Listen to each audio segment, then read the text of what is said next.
Umum Bapak Sahal Mahfud MPDI, yang kami hormati Kepala Pondok Yambul Quran Boarding School Satu Pati Bapak Kiai Imam Syaukani SUD, yang kami hormati Kepala Sekolah Yambul Quran Boarding School Satu Pati Bapak Dawata Afnan SPDI, yang kami hormati seluruh pelaksana Yambul Quran Boarding School Satu Pati, dan yang kami banggakan seluruh peserta diklat calon guru tahfidz Al-Quran Yayasan Arwania Kudus.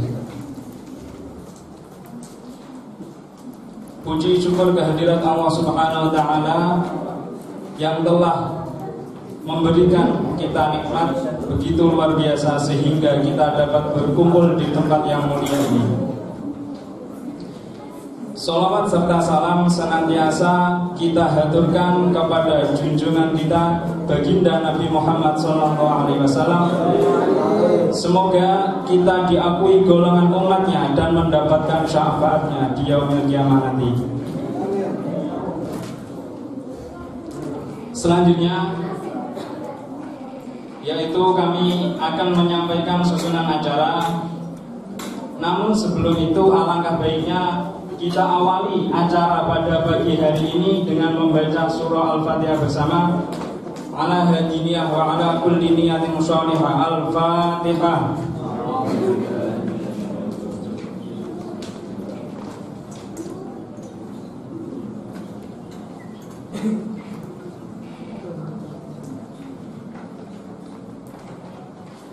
Terima kasih. Selanjutnya saya di sini sebagai moderator, saya akan membacakan susunan acara pada pagi hari ini. Acara yang pertama yaitu penyampaian materi yang akan dipaparkan oleh narasumber kita Bapak Kiai Haji Syai'un Nadim MPDI. Yang kedua acara sesi tanya jawab.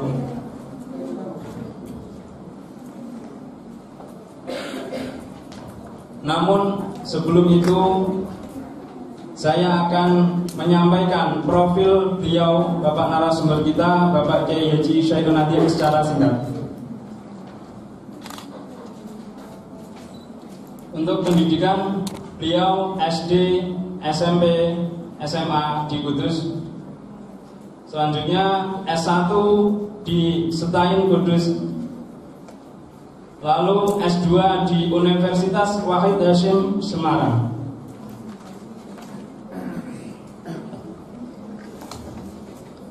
Untuk pengalaman hikmah, mulai tahun 1991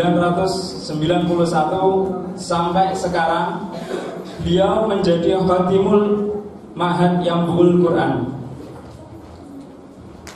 dan juga beliau sebagai pengasuh pondok tahfidz Yambul Quran Remaja Bejen. Beliau juga Direktur 2 Yambul Quran Satu Pati. Selain itu, beliau juga sebagai pembimbing KBIH Yayasan Arwania. Dan yang terakhir, beliau termasuk Dewan Pendidikan Yayasan Arwania.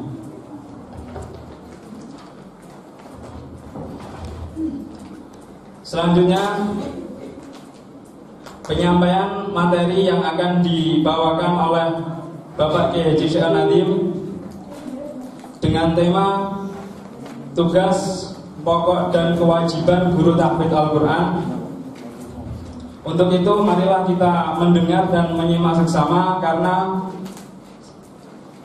tema ini adalah penting bagi kita semua. Setelah kita terjun mengajar, tema ini sangat penting buat kita dan kita harus paham untuk mengaplikasinya.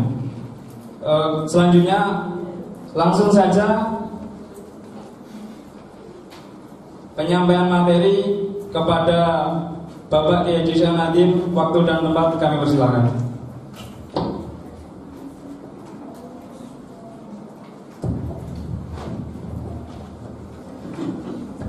Assalamualaikum warahmatullahi wabarakatuh.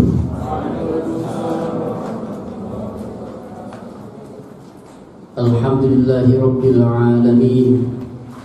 Wabihi nasta'inu ala umuri dunia wad din. Wassalatu wassalamu ala rasulillah sayyidina wa habibina wa syafi'ina wa qurrati a'yunina Muhammadin sallallahu alaihi wasallam wa ala alihi wa sahbihi wa man tabi'ah. La hawla wa la quwata illa billah. Amma ba'd. Hadratin nujaba wal kurama, para alim, para romo kiai, wabil akhos Fadratus Syekh Romo Kiai Muhammad Ulin Duha Arwani adalah ibunya Hajah Nur Isma Ulin Duha Arwani. Fadratus Syekh Romo Kiai Muhammad Ulil Albab Arwani adalah ibunya ingkang tansah kawula dherekaken sedaya fatwa Mauidhah Hasanahipun yang kami muliakan Direktur Pondok Tahfidz yang Buluran Satu Pati, beliau Bapak Kiai Haji Ibrahim Fakiman, jajaran panitia yang kami muliakan, tidak lupa peserta diklat putra dan putri rahimakumullah wa radiya ankum wa barakalakum. Alhamdulillah wa syukurillah, pada kesempatan pagi ini Allah Subhanahu wa taala masih memberikan nikmat anugerah fadlnya kepada kita semua dalam rangka mengikuti pendidikan dan latihan calon guru tahfidz yang kami selenggarakan pada tahun 2020 dengan tidak ada aral suatu apapun. Selanjutnya kami akan memenuhi permintaan dari pembawa acara bahwa pada kesempatan pagi hari ini kami diberikan tugas untuk menyampaikan materi tugas dan tanggung jawab bagi seorang pendidik dalam perspektif Islam. Untuk itu biar tidak tegang, sepang, sampai apa? Mungkin dari pembawa acara barangkali ada diri apa yang teman disampaikan. Monggo diulang lagi biar tidak sepang. Ada diri apa teman yang disampaikan dalam sesi sebelumnya? Betul kan? Ya kalau berarti nanti gue beri semangat aja. Saya tak berdiri aja. Saya tidak akan menyampaikan materi, tidak usah semangat. Ya, silakan nanti bisa tanya jawab seksi yang disampaikan apabila nanti ada hal yang perlu dimusyawarahkan. Saya ingin mencoba biar ini orang kita temenan kuliah tenangan. Guys, santai mawon. Ya, biar terakhir aja kok. Ya. Jadi terakhir memang kami bonus 2 hari lagi untuk PPL sehingga kita terakhir. Ya. Kami akan menyampaikan beberapa hal biar semangat, ya, biar apa? Penyampaian materi tidak seperti kemarin menentang dua kiai kabeh rawan mulai yang muncul, apalagi yang terakhir nanti abunya yang akan memberikan kebekalan otomatis semakin tegang, wonten stres. Kalau stres corona akan datang ke sini. Tapi kalau memang kita happy santai, insya Allah jauh dari sini. Apalagi kita selalu dilindungi dengan Al-Quran. Amin Allahumma. Baiklah, kalau kita sampaikan ya Al-Quran, yes. Ya Al-Quran maju. Ya Al-Quran berkah. Biar bisa keluar stresnya itu. Jangan menang dibakar nanti ya meletus seperti gunung Merapi. Oke, coba dulu oke. Siap? Siap. Ya Al-Quran. Yes. Kurang segini banter, segini kurang banter. Lagi ya. Ya Al-Quran. Yes. Ya Al-Quran. Baru. Ya Al-Quran. Berkah. Terima kasih. Masih semangat? Belum ada yang ngantuk? Ya. Baik. Materi yang kemarin disampaikan oleh Romo-Romo Kiai sudah mewakili apa yang nanti akan saya sampaikan. Tugas guru, tugas tugas ustadz, tugas ustadzah itu kalau kita simpulkan, kita ringkas, itu hanya 2 faktor saja. 2 faktor ini panjenengan bisa menjalankan, semuanya akan terlewati. Apa itu tugas seorang guru tahfidz? 1, transfer of knowledge. Wah, kono bangsa apa ini? Ya wis, ngarep-ngarep basa kono. Ya. Artinya seorang guru bisa mentransferkan, memindahkan, mengalihkan kemampuan yang dimiliki untuk diberikan kepada santrinya. Dalam ilmu pendidikan, kemarin habis sampaikan Pak Didi, Gus Nasih, itu akan dijabarkan. Dan transfer of knowledge itu akan dijabarkan menjadi kompetensi-kompetensi yang dimiliki oleh seorang guru. Apa itu? Yaitu kompetensi pedagogik, cara mengajar.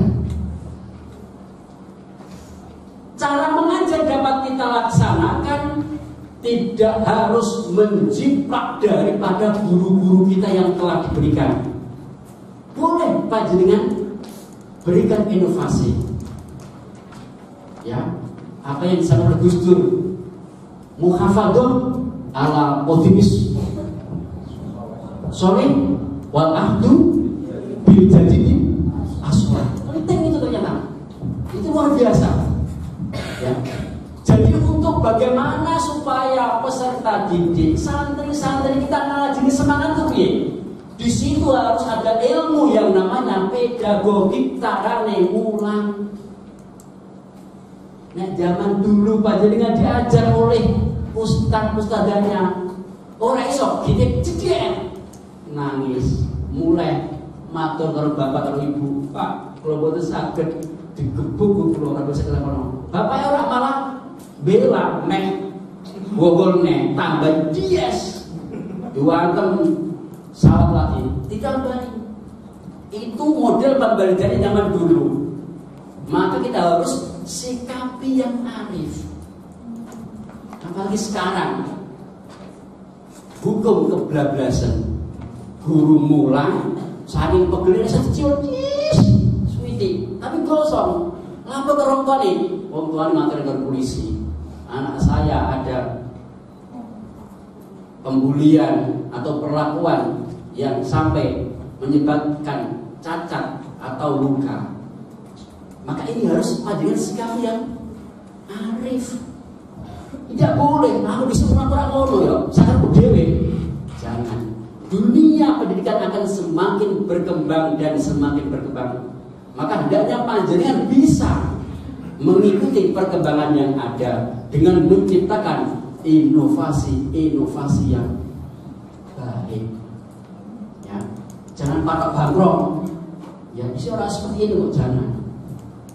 Ya, biasanya kadang-kadang saya tahu masih muda, hafal Quran, sehingga idenya itu idealis, tidak mau buat diberikan oleh orang lain. Seolah-olah ini saya orang yang hafal Quran hebat, jangan seperti itu. Ya, karena apa? Di atas langit masih ada langit. Itu kompetensi pertama adalah pedagogi, cara mengajar yang sesuai dengan masa kekinian. Kita harus selalu mengikuti perubahan zaman, tapi tidak terlepas daripada kaidah-kaidah syariah yang kita kuasai tentang cara thalabul ilmi. Kemudian ada kompetensi yang berikutnya yang dijabarkan. Di situ ada tentang kemampuan psikologi. Mendidik santri itu tidak harus sama. Tidak harus sama. Makanya halakoh panjenengan itu jeung cepeng bocah 10 tipe anak akan berbeda-beda. Sing A nek di halus gelem ngaji, nek sing B gelem ngaji nek dijajakno se, nomor C gelem ngaji nek di ancam sithik. Nah itu kan bagaimana mencampur adukan psikologi anak-anak yang berbeda supaya masing-masing santri bisa mengambil manfaatnya. Ya. Sekarang banyak anak-anak ngaji maju, ngaji kok tidak boleh mundur, dia akan dendam. Usah kalau ngaji tak nolak. Itu sifat-sifat seperti itu.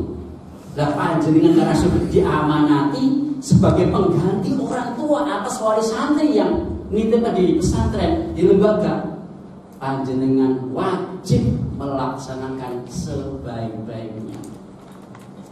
Ya, tidak boleh egois. Kenapa? Saya tahu anak yang hafal Quran mempunyai kecerdasan luar biasa.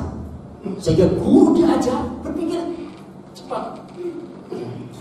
Jadi pelanggaran apa yang dulunya belum pernah dilakukan, tapi anak-anak sekarang sudah mulai mengembangkan dengan beberapa kreativitasnya yang lebih, yang belum tentu ada arahnya, tanpa kendali dan pantauan panjenengan. Itu sangat dibutuhkan.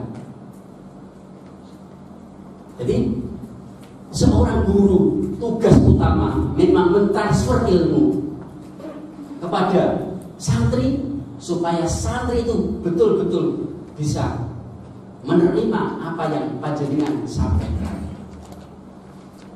Nek wis kompetensi, pedagoginya bagus, psikologinya bagus, ternyata ada satu yang terlewatkan.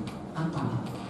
Keikhlasan seorang guru tentang mendidik anak itu akan tercermin, akan mendapatkan hasil yang baik apabila betul-betul secara ikhlas dan ridho. Terus yang aneh, ini problematika pendidikan itu, apalagi dengan kelompok, adalah kelompok itu membos-bos tok. Sampeyan wes motor tekono, jatah per bulan dikei, kontrak omah dibayari. Sehingga lupa apa tugas saya mendidik sini. Mementingkan salah satu anak dibanding dengan anak-anak yang lain. Akan ada gejolak, akan ada masalah di kelompok itu terus. Makanya para kesepuan sudah mengingatkan panjenengan dengan siapapun nek kekancan sakmadyo. Sakmadyo itu yang perlu saya ingat terus. Saya kok pernah diuji. Saya suruh ngaji di bos kaya terkaya, mobilnya teluikur bapak teluikur. Ini nek jenengan kesok milih ndi gowo terputih supir akomodasi saya siapkan. Tapi kalau buat hijau motor, saya mau meminjam apabila yang menggunakan lembaga. Secara pribadi, boten. Tidak mau saya. Kalau saya mau, nanti saya diatur. Kacau juga nanti. Makanya, sampeyan dengan siapapun, kalau berteman kekancan, sakmadyo. Raket ya orang, jauh ya udah. Isi dengan biasa-biasa saja. Tidak ada perbedaan. Termasuk memperlakukan seorang santri putra atau santri putri tidak boleh melebihi proporsional kewajaran yang harus diterima masing-masing individu. Itu dicatat. Godanya gede, godanya besar. Ya, ini teman saya, wis keluarga, orang ada duit, kosin bayar, jatah mangan kei. Anakku kata no, tak bonusi umroh. Semangat, wis. Lalu, anak wis khatam, bulan depan APD berangkat umroh. Tiba-tiba emosi nih muncul, ngaji ra iso, mek selang gobok dies. Blar kabeh nang rayu mulai. Akhirnya piye? Jatah kos dihentikan, jatah makan dihentikan, umroh batal. Kenapa? dia terlalu dekat dengan wali santri. Kemudian yang dia dapat seolah-olah yang akan menjamin hidupnya, tapi lupa dengan Allah. Dan saya yakin kalau panjenengan setiap kali ditugaskan rindu bahwa itu tugas seorang guru, seorang pengasuh yang kita laksanakan, kemudian Quran panjenengan jaga dengan baik, wayah deres kanggo deres, wayah istirahat kanggo istirahat, orang usah perduliane besok aku kerjanya orang usah. Kalau kamu lihat kurikulum vitae saya jelek sekali, orang tua bodoh saya kan, mulai kecil orang bodoh. Kenapa saya jadi begini? Karena Al-Quran. Saya kok SD, SMP, SPG. Ya, orang saya tidak ada SPG. Jadi guru-guru kadang udah di guru KP aku pengen. Moses nang situ cuma guru tok. Jadi geng-geng ya. Ternyata Allah berbeda lain. Saya ke MI malah disuruh jadi pegawai negeri. Itu kan tidak sesuai apa yang kita rencanakan. Wong tua aku tahun sekolah SPG dari guru. Itu PNS, itu PNA.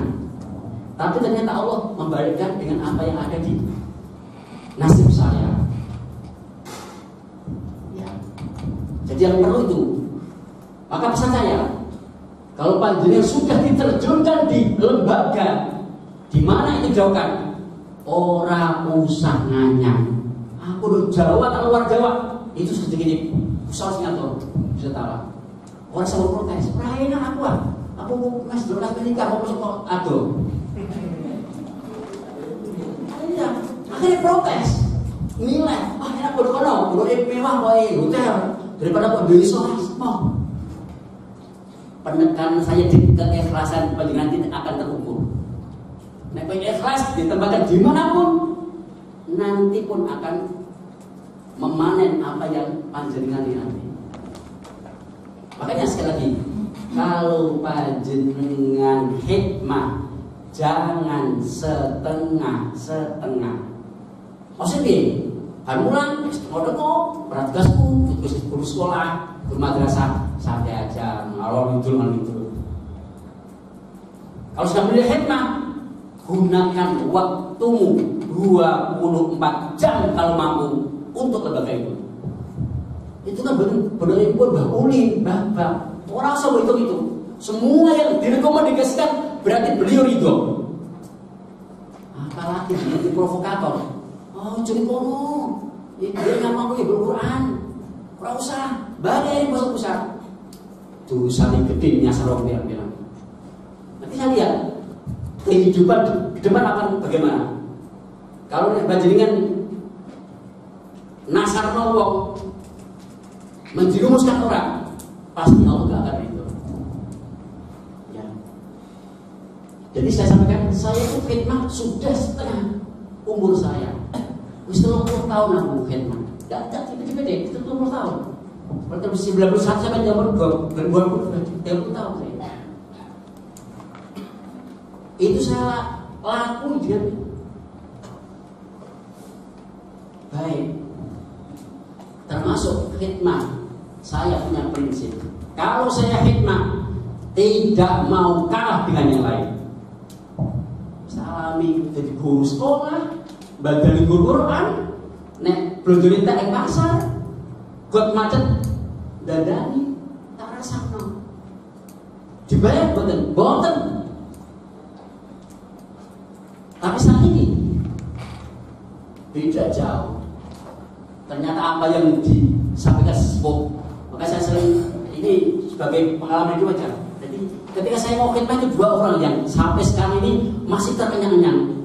Beliau itu punya pendapat dan tafsirnya sama. Itu yang pertama almarhum Mbah Sandi. Mbah Sandi itu sangat sepuh, umurnya sudah 80 tahunan, tapi Quran ini masih banyak. Imami dengan Masjid Agung nggo pojokan. Di usia yang senja seperti itu, Quran yang masih jalan. Dia sering kadang-kadang kosong, ajak saya kosong, ayo main aku. Jalan-jalan. Akhirnya menarik nyate ya, gini saudara. Di setiap perjalanan beliau cerita tentang pengalaman berkhidmat kepada para wali. Jadi beliau, saya punya khidmat ning dibayai, ojo nganti kalah karo kancamu. Nafsu kalah opo? Kok kalah-kalahan menang-menangan? Jadi beliau cerita, sing jenenge mau kalah itu sih sampeyan nek wis delok di lembaga itu silakan wakafkan jiwa ragamu untuk lembaga itu. Ikuti tadi. Ini antara jadi zaman semakin lama kamu khidmat ketok. Jadi sembarang sing mbok cita-citakno sebelum lisanmu mengucap. Beliau berkata, nazalat alaihi sakinah, dituruti dari Allah apa yang menjadi keinginanmu dan belum kamu ucapkan. Yang kedua itu Bapak Maulana. Bapak Maulana seperti itu. Bapak Maulana dari umur jauh dengan Abu Ya. Beliau yang sering ngirim ke sana kemari. Tapi dia seperti itu. Dia berkhidmat melampaui daripada bocah-bocah sing dalam. Akhirnya beliau berjalan kehidupannya sukses. Anaknya hafal Quran kabeh. Kehidupan di dunia sudah lebih dari cukup.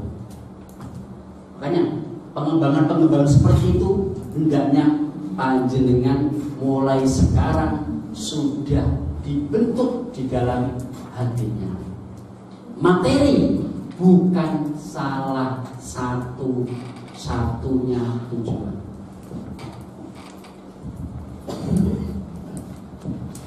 Berikutnya materi yang saya sampaikan,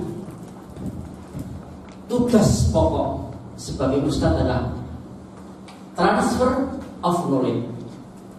Ilmu pendidikan dikuasai, psikologi dikuasai, kemudian kata hati selalu dipantau, diperhatikan sehingga tidak menimbulkan sifat-sifat yang kurang baik. Yang kedua, yang terakhir, yang dari lama-lama ya. Yang kedua adalah transfer of value. Tugas seorang ustadz atau ustazah kepada santrinya adalah transfer, memindahkan ilmu yang berhubungan dengan nilai-nilai kehidupan, nilai-nilai ketatakramaan, nilai-nilai yang berhubungan dengan akhlakul karimah. Maka dalam ilmu pendidikan kompetensinya akan melebar kepada hal yang ketiga itu kompetensi kepribadian. Panjenengan dari ustaz, ustazah itu akan selalu dipantau oleh santri-santri panjenengan. Ya, ini sering terjadi ketika pondok hari Sabtu pakai seragam biru muda sama putih, ustadz seragami biru donger dan batik lasem. Ketika semuanya pakai, satu udah pakai, semua mana ini? Kok gak seragam dewi? Padahal aku gak seragam, dikon ngadeg jam wajib. Itu sedikit permasalahan yang ketika di situ diamati oleh orang banyak dan dalam kesesuaian tidak sama, itu sudah ada penilaian yang berbeda. Padahal Pak Guru mau usus seragam semesti, cuma aku metu keceprot kotor salin dengan seragam yang lain, itu aja anak bisa menilai. Maka kalau ada anak yang cerdas, sing kritik, jangan langsung dimarahi. Ya, seorang guru harus bijaksana. Oh, bocah santri kok kritik ustadz orang sopan, orang berkah ini wong daripada aku ngaji berkah rasa ngaji ya mulai baik ya. Jadi jangan sampai justifikasi yang semacam itu yang menimbulkan anak menjadi pesimistik pada yang kembangkan. Jangan. Bagaimana memupuk jiwa anak mempunyai rasa optimis, saya harus bisa ya. Dan keberbedaan itu akan kita bentuk dengan interaksi di mana saja panjenengan berada. Makanya saya sudah sering bilang kepada teman-teman, nah, panjenengan memposisikan sebagai guru tahfidz, ya coba kita sakit lah. Prinsip ahlul Quran gina penting itu. Ahlul Quran sugih dan orang sugih dipada dari mananya. Satu, penampilan penting. Makanya sing apik. Oh coba sarung, oh lemper, sama likur jentinggo. Kacau. Dene serang. Bajunya kusut, enak lanang istrikol. Jadi rajin. Kadang kita bercermin seperti Abuya. Kalau berpakaian bagus, setiap hari mau apa? Dengeti senang. Ini abah kan kita tahu sakral selain BAS. Itu bukan BAS. Itulah. Sebenarnya contoh-contohnya sudah ada. Kita aja yang kurang banyak memberikan makna-makna positif tentang beliau. Diwarnai. Jadi penampilan guru harus betul meyakinkan. Ojo sakit itu sampai apa jamur separuh jadi guru seperti itu. Ya so ganti tutup tonnya tapi bagaimana? Jadi itu penting. Ya, jangan sampai guru Al-Quran penampilannya sakit. Ya, kurang sipran. Ya. Nah ini harus kita biasakan bahwa guru-guru Al-Quran hendaknya penampilannya sangat meyakinkan. Ya. Makanya kadang saya berpikir, zaman sekarang misalnya pemerintah berdopo rekso kiai, wah temen rebutan, mobil jemput rebutan, kadang-kadang mobil urut jemput KB, jemput KB, bingung subsidikor, tapi kadang-kadang mulai. Saya jemput mau orang-orang KB, luang ya kan, apa bahasa ya kan? Ini modelnya. Saya berkeyakinan wes, nengono saya tidak mau apa kiai Al-Quran diredah. Aisyah, aku kiai jemput ngaku Avanza, aku butuh mobil satu mobil dia lah. Mobil dia teko, wah banyak sih grupo. Tuhan tergantung kepada orang lain. Kita tidak mau dilecehkan. Kenapa? Penampilan kita harus jaga. Nah, seperti itu. Ya. Dan ini saya juga belajar dengan kiai yang lain. Kenapa kiai mobil kok sip-sip, kadang Alphard, kadang Mercy, ya itu masalah. Kadang-kadang dimanfaatkan kok di hadapan orang, kepengen saya yang jemput kiai, tapi setelah beracara ditinggal mudi-mudi, kiai mulai bingung berapa, becak esrono mau sementara. Kan kasihan juga itu.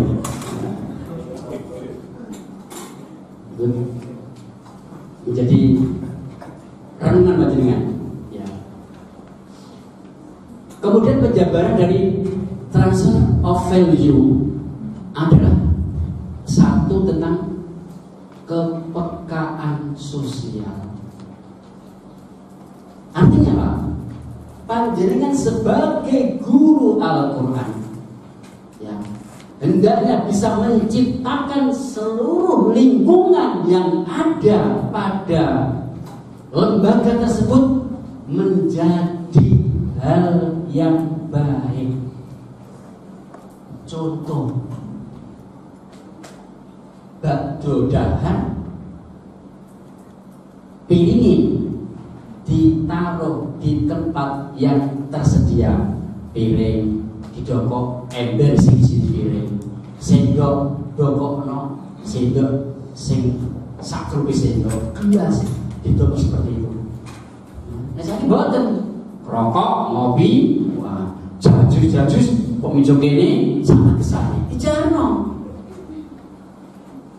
itu boten tingkah laku seorang ahli Quran ya. Zaman baru lagi boten beliau itu kalau dahan bahaya biasai kopi ini dibiasai juga boleh dewi kepedulian termasuk sadar ini seputar budaya anak kadang sudah diwali kelihatannya rapi kalau orang mau pakai enak. Kalau santrinya sudah pintar seperti itu gurunya malah bubar dosanya yang gede malah dosa cilik dibiasa jadi dosa gede. Tidak apa itu perlu. Jadi hal-hal yang kecil itu harus panjenengan betul-betul pelajari. Soal jamaah itu jangan sampai telat. Ya, aku sebagai ustaz sesuai pada 10 tahun jamaah orang terus biasa. Saya ingin boleh lembaga si jamaah bisa percaya diri. Karena gridnya nggak turun. Maka bagaimana? Itu kita sikapi dengan sadar, dengan ikhlas, sehingga kepedulian kita terhadap lingkungan sosial yang ada di lembaga itu terjaga. Ini penting. Sebenarnya itu ringan, tapi di mana pun tempat, wes, uangnya pol, termasuk sampah. Itu ada sampah, ambil. Tidak mampu, panggil anak-anak. Biasanya kan anak selalu menciptakan lingkungannya yang sehat dan bersih. Ya, nek kondisi sehat dan bersih, maka girohnya semangatnya akan tumbuh. Itu nek perlu kono yang cerendel, jaringan macam-macam, was, tiba orang diurusi. Ya, itu di mana sifat sosial kepedulian panjenengan sebagai manifestasi transfer of value dengan masyarakat kan jauh.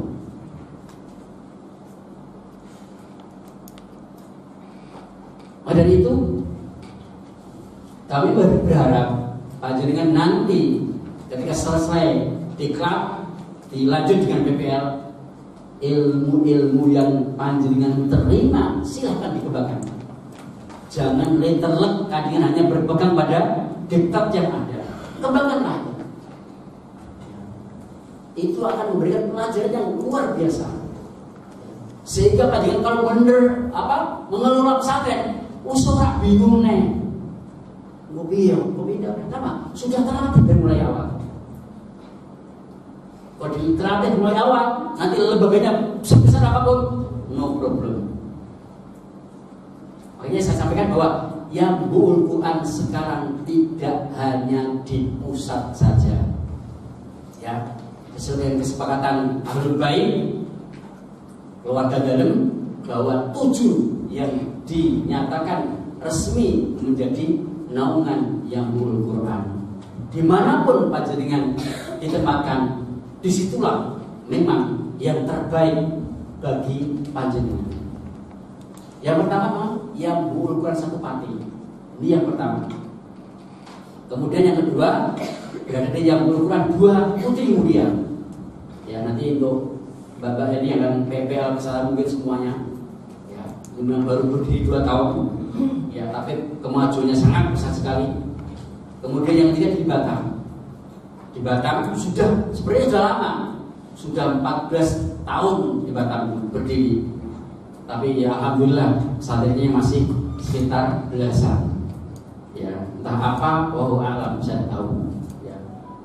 Setahu saya kalau yang Quran dikelola dengan baik, ikhlas, ridho, saya kira pasti sangat besar perkembangannya. Kalau masih macet, itu masih datanya di sini. Ada apa di balik itu? Berarti kurang ada yang kesesuaian. Kemudian yang di tempat di kabupaten di Salam Barbaris, Pantai Cabe, Kecamatan Salam Barbaris, Kabupaten Tabing, Kalimantan Selatan itu besar. Sing aliyahnya aja ada 10 hektar. Artinya 10 hektar putra putri. Sanawinya kan masih bergabung dengan masjid sekitar 1,5 hektar tanah. Ya, itu juga lumayan banyak. Ya, sekarang sudah tahun ketiga. Sekarang tahun depan akan ada aliyahnya. Ya, dan situ banyak fasilitasnya. Terutama yang sudah berkeluarga nanti fasilitas rumah dinas sudah ada sana. Dapat mengajar putra putri. Jadi enak. Kalian kuliah berkeluarga itu paling cocok di Tapin. Sementara fasilitas yang ada. Kemudian ada lagi di Mendawai, Pangkalan Bun, Kalimantan Tengah, dekat dengan bandara Pangkalan Bun, sekitar 15 menit. Itu juga besar. Ya, tahun ini baru tahun pertama, nanti tahun saya baru di periode kedua. Ya.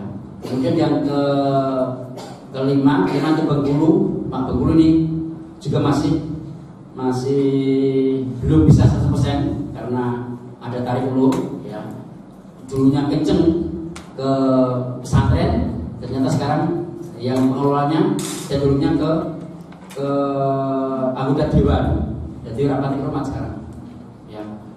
Kemudian yang terakhir itu yang cukup spektakuler juga di Bogor, di Jonggol, Sukadamai, Kecamatan Sukamadu, Kawedanan Jonggol, Bogor. Ini sekitar ada 4 hektaran. Ini tahun ini akan buka yang pertama, tapi untuk SMP Putra. Ya, jadi nanti panjenengan yang di KP ini yang siap ditempatkan, nanti lembaga-lembaga itu akan kita sampaikan, dan nanti biar enak aja, orang usah milih, orang usah soalnya nanti ada beberapa polemik, naik penu fasilitas lengkap, orang udah mau mandiri, enak. Sekarang nanti dari yayasan sudah akan memberikan surat perjanjian bahwa jenengan ditempatkan dimanapun harus siap. Ya, karena itu akan membawa masa depan panjenengan menjadi lebih baik. Nek niati betul-betul hikmah. Nek niati lu duit, ya punten yang guru-guru. Tapi saya pribadi, saya tidak rela guru-guru tahfidz ini kesejahteraan di bawah rata-rata UMR. Ini prinsip saya.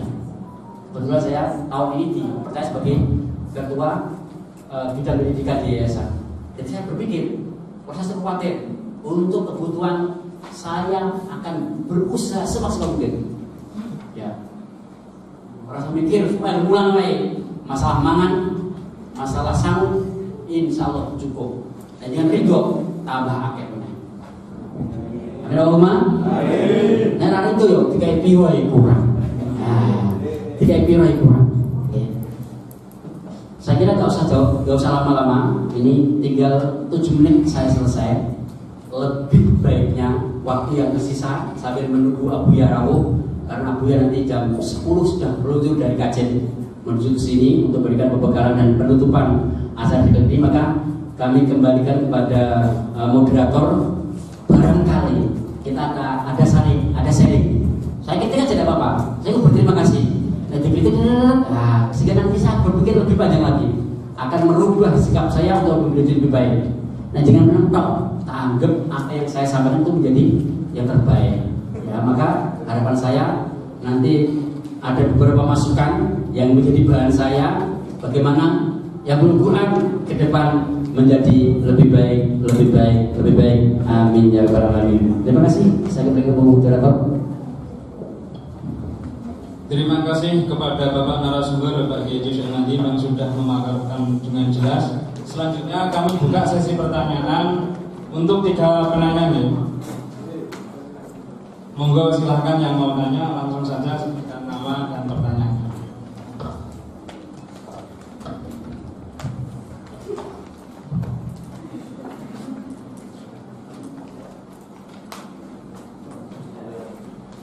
Pak Anwar monggo. Pak Dalhar monggo.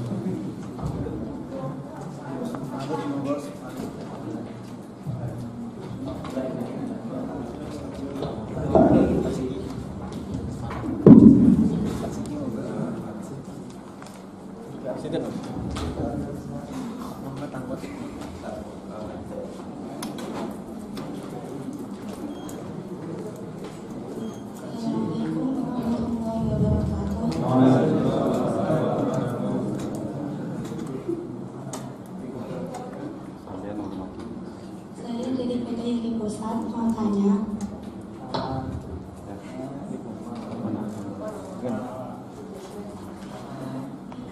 Nama saya Anggena Rosyada. Mau tanya Pak, kalau negeri tempat pengabdiannya di mana saja? Apa di Jawa apa ten pundi?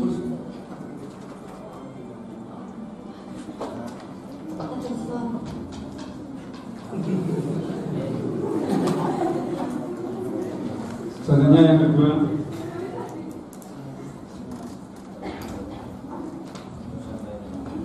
Pak Muhyiddin. Monggo, Pak. Assalamualaikum warahmatullahi wabarakatuh. Nyun sewu ikan kata-kata itu. Nyun sewu Bapak Yai Syaikul Adim Asmatullah Hana perwakilan saking PTP ini mulia. Menyimak dari pemaparan Yai Syaikul tadi, di sini kita sebagai guru Quran adalah hina, kaya, sugih, ngoten nggih. Dari arah pertama yaitu penampilan, arah yang kedua itu kepekaan sosial. Ini saya menyimak ada keterkaitan bahwasanya pertama penampilan dan yang kedua adalah kepekaan sosial. Mohon pripun nggih, Yai? Kan gini, syakul kalamnya seperti ini. Kalau misalkan ada ustadz atau ustadzah yang katakanlah itu tidak kelihatan hina, mungkin karena dari sarana atau prasarana atau memang karakter si ustadz atau ustadzah tersebut memang pembawaannya seperti demikian, kurang kelihatan hina. Nah, itu kan dari penampilannya. Sementara kalau kita sebagai sesama ustadz atau ustadzah untuk berbagi atau sharing atau gampangannya ngelokke si ustadz atau ustadzah tersebut, sementara kita harus kepekaan sosial tersebut. Niku pripun Yai? Pertanyaannya Mbak, poinnya saja langsung. Oke. Minta saran bahwasanya bagaimana apabila ada ustadz atau ustadzah yang berpenampilan tersebut entah berpenampilan tidak hina, entah tidak hinanya karena karakter atau mungkin sarana prasarana, dan untuk menjaga perasaan beliau-beliau yang mungkin perlu ditegur gitu. Terima kasih. Wassalamualaikum warahmatullahi wabarakatuh. Selanjutnya pertanyaan ketiga.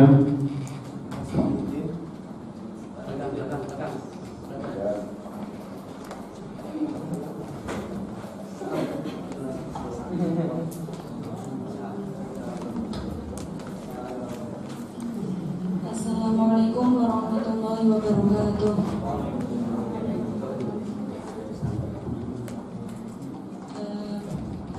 Perkenalkan, nama saya Lina Almuna dari PTIP Pusat.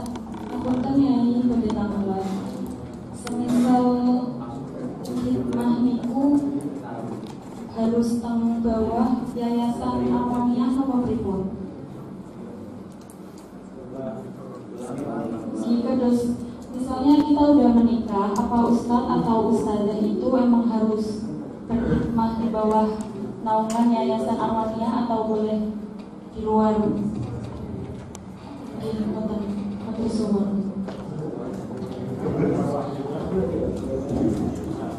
Ya, terima kasih.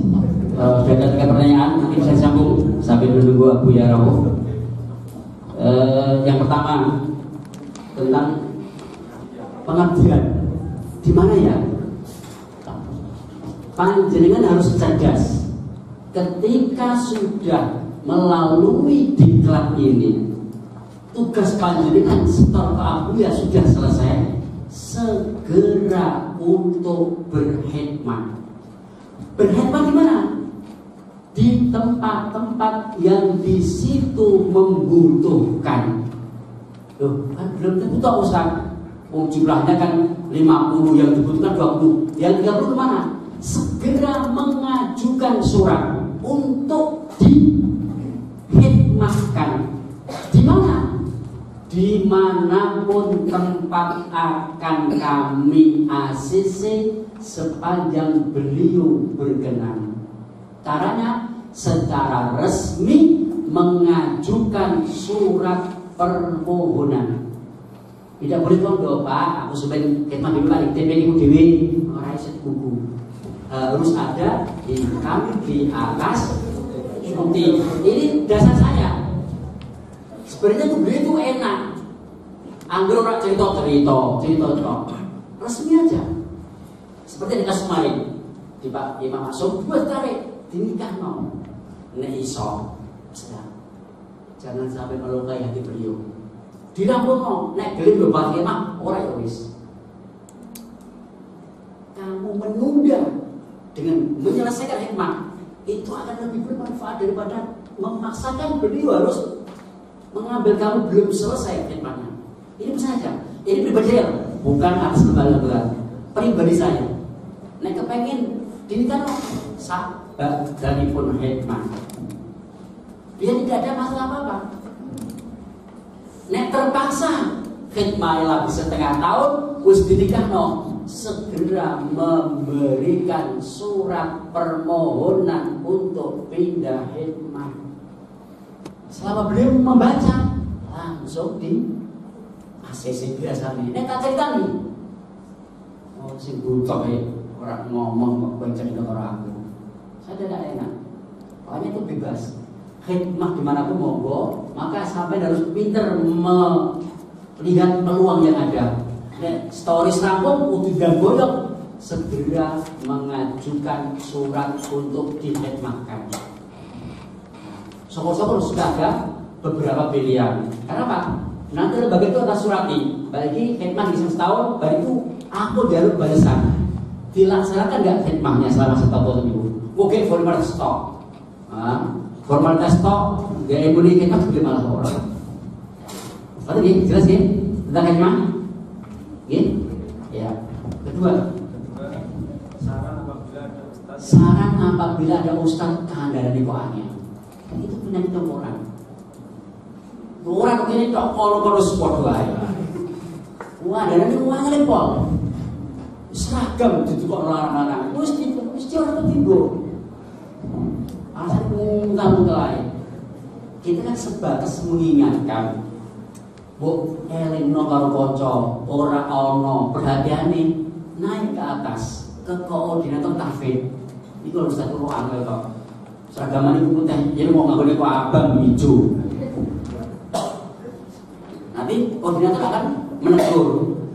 Ditegur koordinator 4, nanti naik ke ketua pelaksana. Ketua pelaksana pesantren mengingatkan lagi, dari iso lagi. Ya nanti keputusan berada di pusat. Dan mau diatur anu piye? Wong syaratnya berhasil suatu lembaga itu apabila ketentuan aturan yang ada itu bisa jalan dengan baik. Kenapa? Itu akan menjadi virus, jadi kemerenan. Kejarno, seolah-olah kita dalam mengelola suatu person itu ada pilih kasih, ada ketidakseimbangan. Ya, tapi paling enggak sampeyan wis ngeleno senajan diselingi untuk ganjaran. Itu aja repot. Nah, kan itu. Jadi sampai harus berpikir yang positif. Tidak usah itu menjadi polemik besar. Karena dia terus itu urusan polemik. Ya, penting panjenengan bisa nyuntuni supaya yang lain tergerak hatinya untuk bisa bersama. Yang terakhir, ya, hikmah itu sing wajib nomor 1 yang utama memang harus berada di bawah naungan Yayasan Al-Waliyah. Tapi tidak menutup kemungkinan nek wis overload bukan hikmah apa. Itu harus mencari lembaga lain. Tapi kalau masih dinegokan, kemarin saya jemaat umi, kalau seluruh calon guru berpulang kabeh, Sini operasi pertama kali yang boyong ra iso niku. Tapi Bu, ada surat.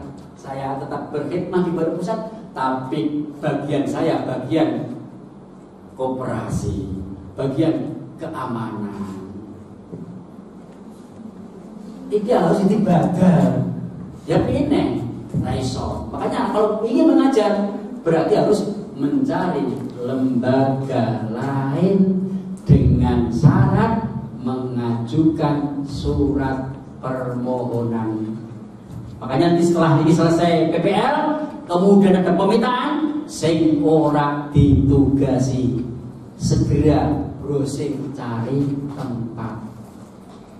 Paling ora ning Pondok Pusat, ning Pondok Pusat ono, baru mencari tempat yang lain. Ada pertanyaan?